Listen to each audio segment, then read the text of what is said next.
Terima kasih sudah klik video ini. Tapi jangan lupa guys, klik tombol subscribe karena subscribe itu gratis. Dengan subscribe kamu support channel ini terus untuk upload hampir setiap hari. Ingat, subscribe itu gratis. Gak ada ruginya kamu klik tombol subscribe guys. Selamat menonton. Enjoy. Assalamualaikum warahmatullahi wabarakatuh. Halo semuanya, saya Muhammad Alvin Zakri akan mempresentasikan tugas kami yang berjudul Kertas Kerja Audit. Nah, saya di sini Muhammad Alvin Zakri selaku moderator dengan NIM 0502 192119 dan teman saya ada Riza Umami dengan NIM 0502 192134, Ruliana dengan NIM 0502 193216 dan ada juga Yuli Nuraini dengan NIM 0502 192125. Nah, saya harap kepada teman-teman untuk menikmati video yang kami jelaskan, dan jika teman-teman suka bisa klik like dan subscribe-nya. Baiklah, untuk selanjutnya kita langsung mulai saja. Peace out. Oke, saya Yuli Nuraini. Di sini saya akan menjelaskan definisi kertas kerja audit. Nah, definisi kertas kerja audit menurut SA Seksi 339 paragraf 03 adalah catatan-catatan yang diselenggarakan oleh auditor mengenai prosedur audit yang ditempuhnya, pengujian yang dilakukannya, dan informasi yang diperolehnya, serta kesimpulan yang dibuat yang sehubungan dengan audit. Kemudian standar pekerjaan lapangan auditor mengharuskan untuk melakukan perencanaan dan penyervesian terhadap audit yang dilaksanakan, memperoleh pemahaman atas pengendalian intern, dan mengumpulkan bukti kompeten yang cukup melalui berbagai proses audit.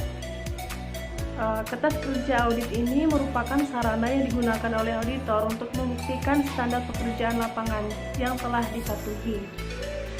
Dari definisi menurut SA Seksi 339 paragraf 03 ini dapat disimpulkan bahwa kertas kerja audit adalah catatan atau dokumentasi yang dibuat oleh auditor mengenai bukti-bukti yang dikumpulkan dengan berbagai teknik prosedur audit yang diterapkan, serta simpulan-simpulan yang dibuat selama melaksanakan audit. Selanjutnya, isi kertas kerja audit. Isi kertas kerja audit menurut SA Seksi 339 paragraf 05 adalah kertas kerja yang memperlihatkan kecocokan antara catatan akuntansi, laporan keuangan, informasi lain, dan standar auditing yang diterapkan dan dilaksanakan oleh auditor dengan isian dokumentasi. Antara lain meliputi yaitu yang pertama standar pekerjaan pertama, yaitu perencanaan, pemeriksaan, dan supervisi. Yang kedua, standar pekerjaan kedua yaitu pengendalian intern untuk merencanakan audit, menentukan sifat, saat, dan lingkup pengujian. Dan yang ketiga, ada standar pekerjaan ketiga yaitu bukti audit, prosedur audit, dan pengujian untuk sebagai dasar yang memadai yang menyatakan pendapat atas laporan keuangan auditan. Jenis-jenis kertas kerja audit. Jenis-jenis kertas kerja audit ini memiliki 3 jenis, yaitu yang pertama, kertas kerja audit utama atau top schedule, yang merupakan kertas kerja audit utama yang berisi simpulan hasil audit untuk keseluruhan subsegmen bagian kegiatan yang diaudit. Yang kedua, kertas kerja audit ikhtisar, yang merupakan kertas kerja yang berisi ringkasan informasi yang sejenis atau sekelompok tertentu. Yang ketiga, kertas kerja audit pendukung atau supporting schedule, yang merupakan kertas kerja yang berisi data dasar yang digunakan untuk mendukung kertas kerja audit utama. Tujuan pembuatan kertas kerja audit. Ada 4 tujuan penting dalam pembuatan kertas kerja audit, yaitu yang pertama, mendukung pendapatan auditor atas laporan keuangan auditan. Kertas kerja dapat digunakan oleh auditor untuk mendukung pendapatannya dan merupakan bukti bahwa auditor telah melaksanakan audit yang memadai. Yang kedua, menguatkan simpulan-simpulan auditor dan kompetensi auditnya. Pembuatan kertas kerja yang lengkap merupakan syarat yang penting dalam membuktikan telah dilaksanakannya dengan baik audit atas laporan keuangan. Yang ketiga, mengkoordinasikan dan mengorganisasikan semua tahap audit. Mengkoordinasikan dan mengorganisasikan berbagai tahap audit dapat dilakukan dengan kertas kerja. Yang keempat, memberikan pedoman dalam audit berikutnya.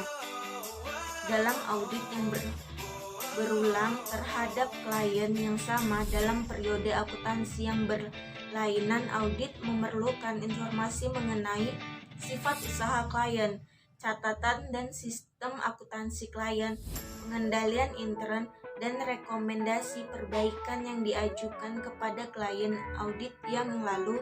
Informasi yang bermanfaat untuk audit berikutnya dapat diperoleh dari kertas kerja audit yang lalu. Tipe kertas kerja audit secara garis besar dikelompokkan dalam 5 tipe, yaitu yang pertama, program audit atau audit program adalah daftar prosedur audit untuk seluruh audit unsur tertentu. Yang kedua, daftar saldo kerja atau working trial balance adalah suatu daftar yang berisi saldo-saldo akun buku besar pada akhir tahun yang diaudit dan pada akhir tahun sebelumnya, kolom-kolom untuk adjustment dan penggolongan kembali yang diusulkan oleh auditor, serta saldo-saldo setelah koreksi auditor yang akan tampak dalam laporan keuangan auditan atau audit financial statement. Yang ketiga, ringkasan jurnal penyesuaian atau adjustment. Untuk mengkoreksi kesalahan-kesalahan besar akan ditemukan dalam laporan keuangan maupun dalam catatan akuntansi, maka auditor akan membuat jurnal penyesuaian yang merupakan rekomendasi untuk dicatat pada catatan akuntansi kliennya. Yang keempat, schedule utama atau lead schedule atau top schedule. Kertas kerja yang digunakan untuk meringkas informasi yang dicatat dalam schedule pendukung untuk akun-akun yang berhubungan. Yang kelima, schedule pendukung atau supporting schedule adalah daftar atau schedule yang dibuat oleh auditor untuk mendukung suatu jurnal yang ada dalam laporan keuangan. Pengarsipan kertas kerja audit. Yang pertama, arsip permanen. Arsip ini berisikan data historis dan data yang bersifat berkelanjutan yang berlaku dari tahun ke tahun. Biasanya meliputi hal sebagai berikut. Yang pertama, ringkasan atau kopi dokumen-dokumen yang berkelanjutan seperti anggaran dasar, anggaran rumah tangga, perjanjian obligasi, dan kontrak-kontrak. Yang kedua, analisis akun-akun tertentu dari tahun-tahun yang lalu yang berpengaruh terhadap auditor.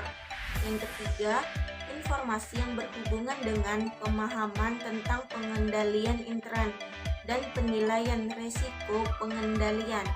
Yang keempat, hasil prosedur analisis dari tahun-tahun yang lalu namun banyak KAP yang pendokumentasian pemahaman tentang pengendalian intern dan penilaian risiko pengendalian serta prosedur analisis dari tahun-tahun yang lalu dimasukkan pada file audit tahun berjalan.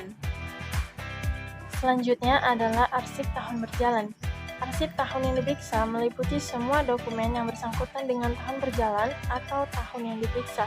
Berikut ini adalah jenis-jenis informasi yang termasuk ke dalam audit tahun berjalan. Yang pertama yaitu program audit.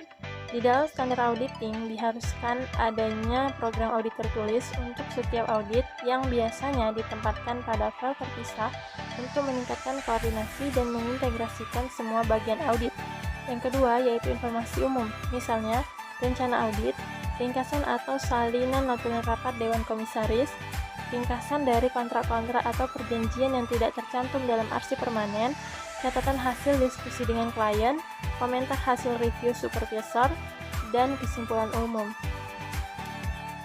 Yang ketiga yaitu working trial balance, yang dimana artinya yaitu daftar yang berisi saldo dari semua akun yang ada di buku besar. Yang keempat yaitu jurnal penyesuaian dan jurnal reklarifikasi. Nah, jurnal ini digunakan untuk koreksi laporan keuangan. Yang kelima adalah daftar pendukung. Nah, tipe daftarnya yaitu dengan analisis, daftar saldo, rekonsiliasi jumlah-jumlah tertentu, uji kewajaran, ringkasan pelaksanaan prosedur, pemeriksaan dokumen pendukung, serta dokumen-dokumen dari luar. Berikutnya adalah teknik pembuatan kertas kerja audit. Ada 4 teknik dasar yang digunakan dalam pembuatan kertas kerja, yaitu yang pertama, pembuatan heading yang berisi nama klien dan judul untuk mengidentifikasikan isi kertas kerja, serta tanggal neraca atau periode audit. Yang kedua yaitu nomor indeks, yang dimaksudkan untuk memudahkan dalam identifikasi dan referensi silang antara kertas kerja. Yang ketiga yaitu referensi silang atau cross-referencing, yang dimana data dalam kertas kerja yang diambil dari kertas kerja lainnya atau yang digunakan dalam kertas kerja lain harus diberi referensi silang dengan nomor. Yang keempat yaitu tick mark, yang berupa simbol-simbol yang digunakan auditor untuk membuat referensi penjelasan naratif dimanapun di dalam kertas kerja. Berikutnya adalah faktor-faktor yang harus diperhatikan oleh auditor dalam pembuatan kertas kerja yang baik. Kecekatan teknis dan keahlian profesional seorang auditor tercermin pada kertas kerja yang dibuatnya. Seorang auditor yang kompeten harus menghasilkan kertas kerja yang benar-benar bermanfaat. Faktor-faktor pemenuhannya yaitu yang pertama lengkap, yang dimana artinya berisi semua informasi yang pokok atau data-data penting dan tidak memerlukan tambahan penjelasan secara lisan atau mampu berbicara sendiri. Yang kedua yaitu teliti, yang artinya tidak ada kesalahan dalam menulis dan menghitung.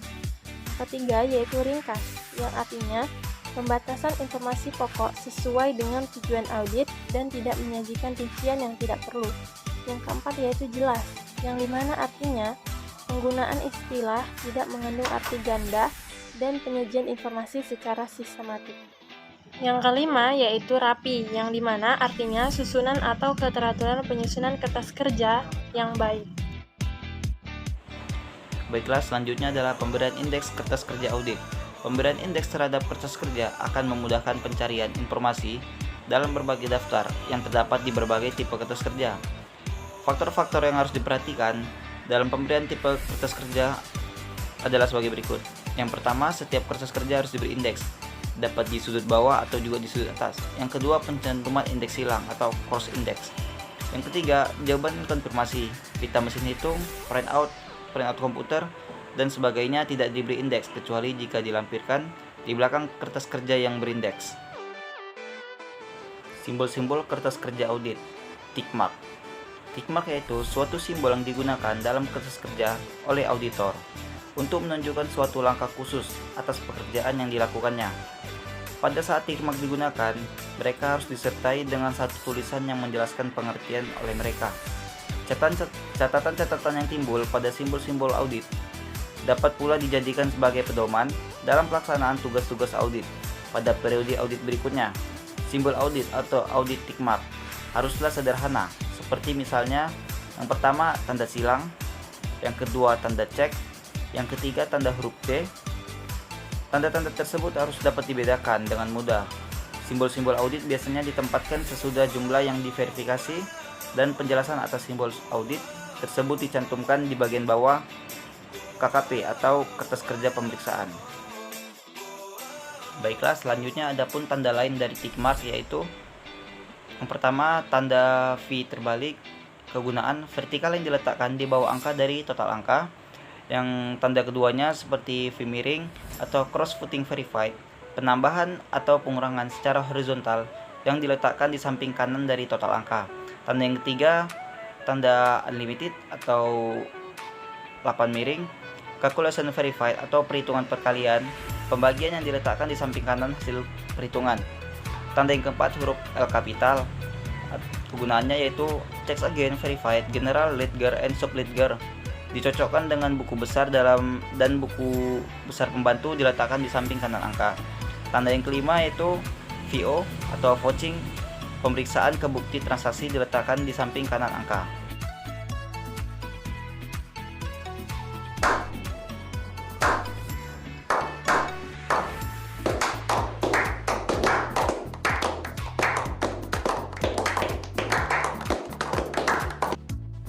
Baiklah, terima kasih kepada teman-teman yang sudah menonton. Saya Muhammad Arfin undur diri. Wassalamualaikum warahmatullahi wabarakatuh.